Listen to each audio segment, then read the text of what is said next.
Assalamualaikum warahmatullahi wabarakatuh. Perkenalkan di sini nama saya Londa Syafitri Amroni, NPM 191111002330. Di sini saya akan mempresentasikan pandangan filsafat tentang metodologi pendidikan Islam. Hakikat metode pendidikan Islam dalam perspektif filsafat Islam. Nah, pendidikan Islam itu merupakan suatu sistem yang terdiri dari beberapa komponen penting yang saling berhubungan. Di antaranya, komponen yang ada di dalam sistem tersebut adalah metode. Nah, pengkajian metode yang memenang menjadi bahan diskusi yang tetap aktual dan menarik. Dalam pandangan filosofis, pendidikan metode merupakan alat yang dipergunakan untuk mencapai tujuan pendidikan. Alat untuk mempunyai fungsi ganda, yaitu yang bersifat polipragmatis dan monopragmatis. Yang B. Pengertian metode dalam pendidikan Islam. Secara literal, metode berasal dari dua bahasa, yaitu Grek yang terdiri dari dua kosakata, yaitu meta yang berarti melalui dan hodos yang berarti jalan.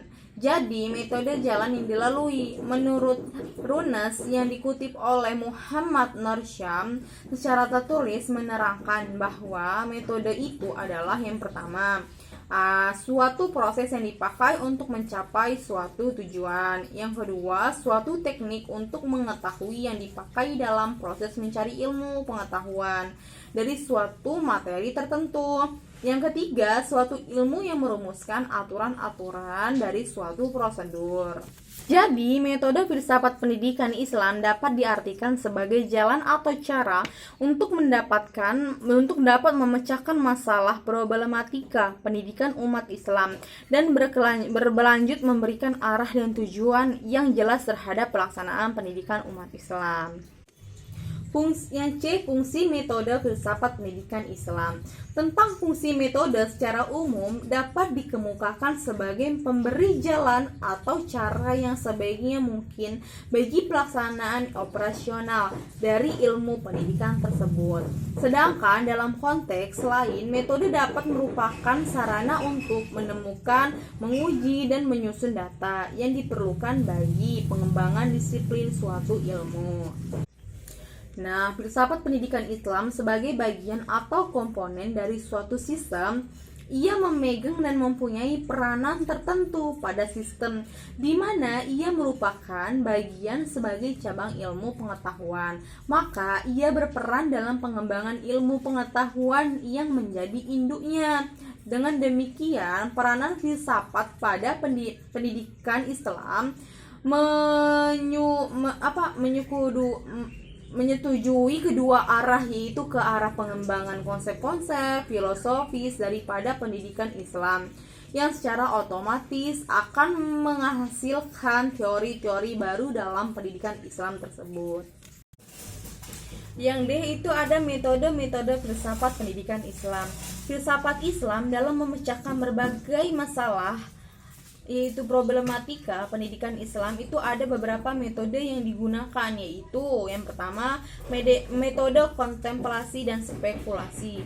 Metode kontemplasi dan spekulasi terbagi menjadi tiga pokok persoalan, yaitu kontemplasi dari segi tasawuf, kontemplasi dari segi epistemologi, dan spekulasi.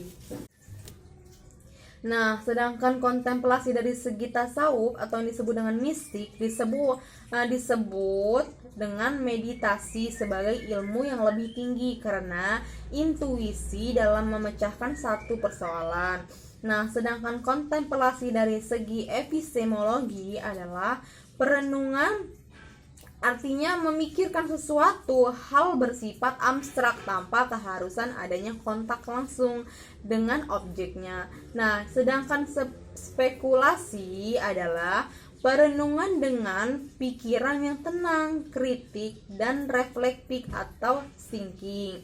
Nah, yang kedua itu ada pendekatan normatif, yang ketiga ada pendekatan analisa konsep dan analisa bahasa, yang keempat itu ada pendekatan historis, yang kelima ada pendekatan ilmiah, yang keenam itu ada pendekatan komprehensiv. Nah, yang E itu ada asas-asas metodologi dalam pendidikan Islam.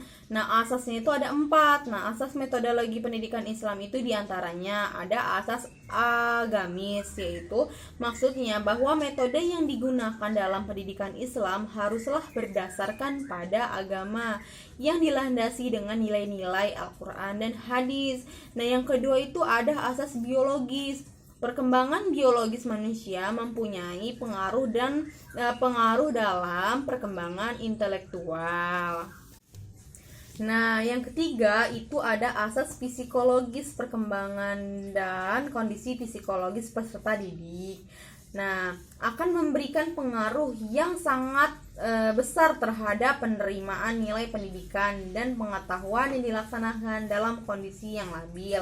Nah, yang keempat itu ada asas sosiologis. Saat pembelajaran berlangsung, ada interaksi antara peserta didik dan ada interaksi antara pendidik dan peserta didik.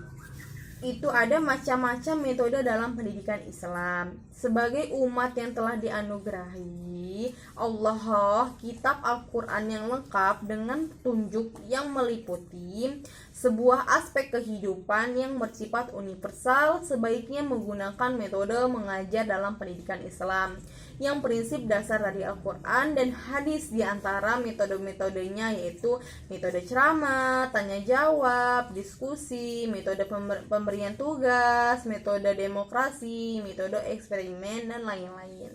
Sekian presentasi dari saya akhiri. Wassalamualaikum warahmatullahi wabarakatuh.